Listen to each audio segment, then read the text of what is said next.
Hey everybody, welcome to my YouTube channel. I'm Dr. Angel Storm. Thanks so much for joining me today. I want to talk to you about the worst thing that you can do to a narcissist. I've kind of touched on this a lot in my previous videos, but I want to kind of condense it all into one video. The worst thing that you can do is to absolutely become indifferent, go gray rock, and eventually go into no contact.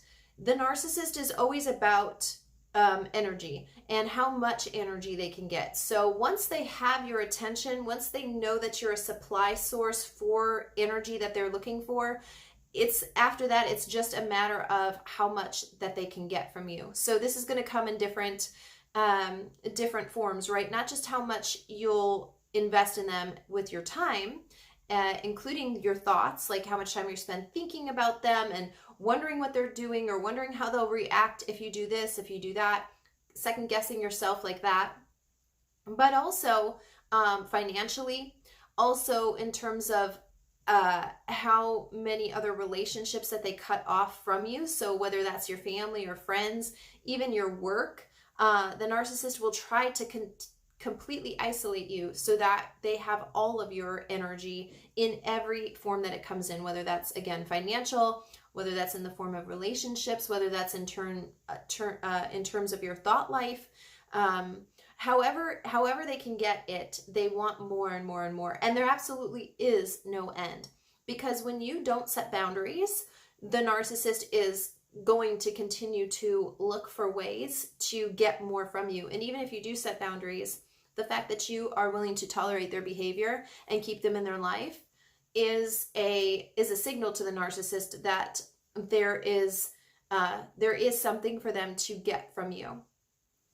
And this is especially true in people who think they're setting boundaries, but they're actually not, because they don't have any consequences to when those boundaries are being violated. And they're not able to set those boundaries for themselves. So in other words, they don't follow those boundaries their own selves. Then they're just trying to enforce it upon not just another person, but somebody who's extremely good at manipulating and reading other people's energy. The narcissist can tell when your no does not mean no.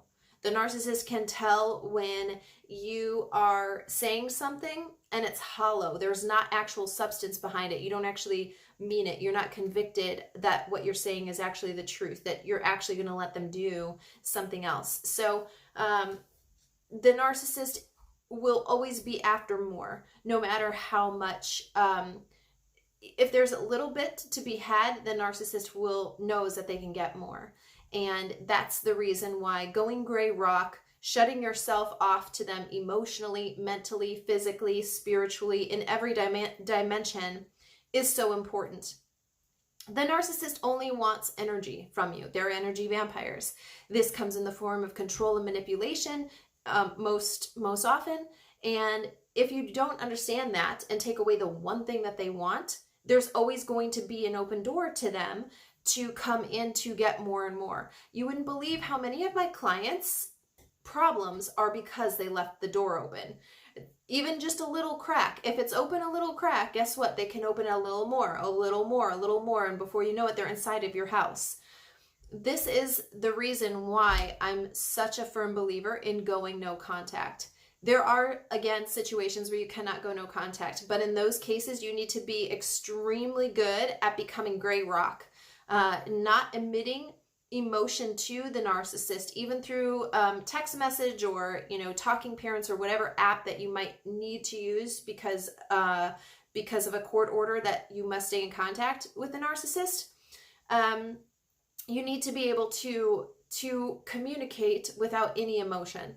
You must be able to go about your life and govern yourself without allowing the narcissist your emotional energy. The narcissist can tell when you're giving them energy through your emotions, through your thoughts, and if you cannot sever those places of contact, those points of contact within your own self to the narcissist, then they are going to continue to see this as an open door.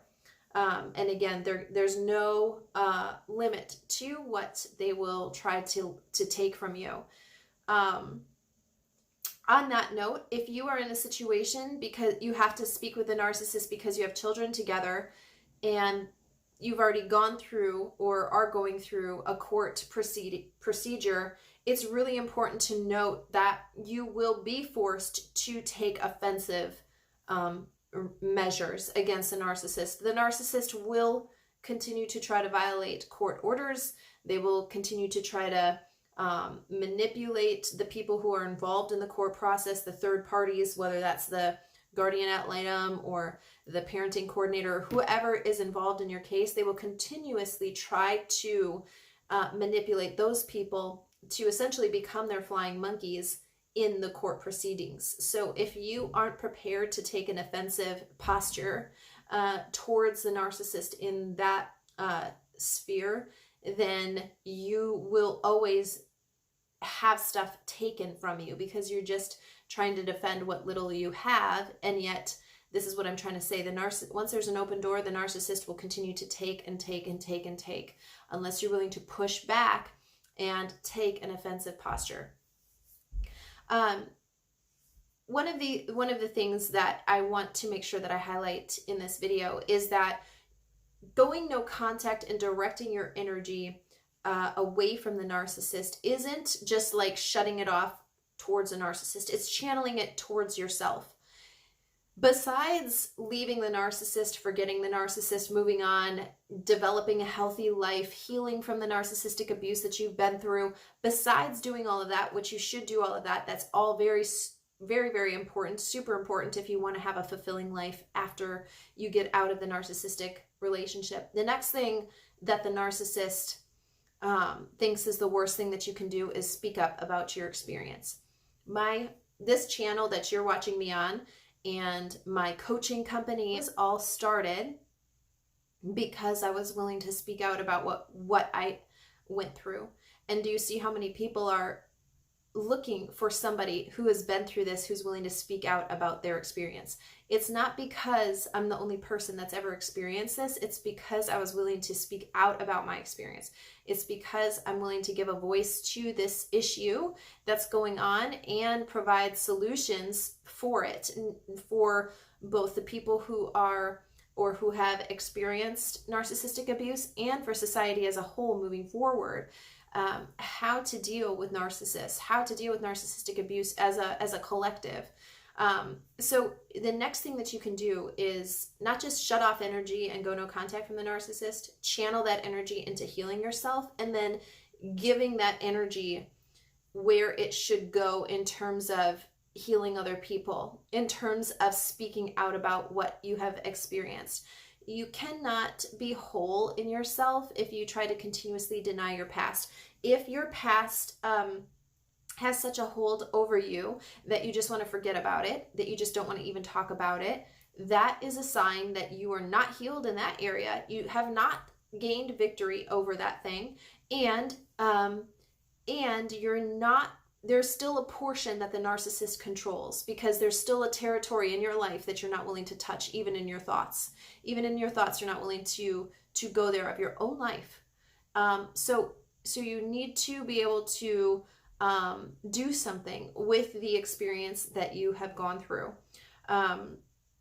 This is especially important because I think the purpose of the most difficult times in your life is to make those places the strongest. You know, when you break a bone in your body, we know that when it heals, if it's healed properly, like you get the medical care that you need, you allow the bone to set appropriately, it will be the strongest place in that bone because of the calcium deposits were allowed to form correctly and things of that nature. So we know that that broken place will eventually become the strongest place. That is no different in your emotional, in your mental, and in your spiritual walk either. So the place that where you feel the weakest should be the strongest. This is why channeling that energy into your own healing is so important. And that means cutting off the energy from the source that has made you sick. You must be able to do that. You must be able to do that. Even if you have to have contact with a narcissist, you must be able to control your energy. They are energy vampires. And if you leave that door open just even a little bit, they will continue to push the door open until they're all the way in. So don't be surprised when that's happening. And also, if you're not willing to take an offensive posture, like, no, the door is shut, I'm pushing the door shut, then don't be surprised when they push open the door. The narcissist is going to do what the narcissist is going to do. Don't be surprised when they're acting like a narcissist, when you know that they're a narcissist. You have the ability to change the outcome of the situation. No matter how many times you've gone around and around and around the same issue with the narcissist. Maybe you fought this battle before and you've always succumb to the narcissist and to their desires. That doesn't mean that this time can't be different. You need to learn how to master that situation so that you can move on to the next thing that life has for you. So again, I hope this video has helped you.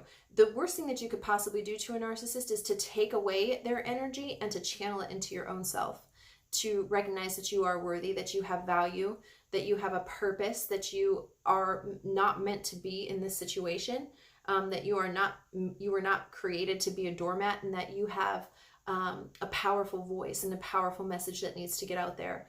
And by cultivating all of those things so that that can all happen, so that your message can go out there to go forth, that is the worst thing that you can do to a narcissist, because it shows that they don't have any control over you. You're not even afraid of what might happen if you pursue your destiny. So I hope this video has helped you, you guys. If you haven't already, be sure to subscribe to my channel below and turn on the little bell so that you're notified whenever I upload a new video to this channel.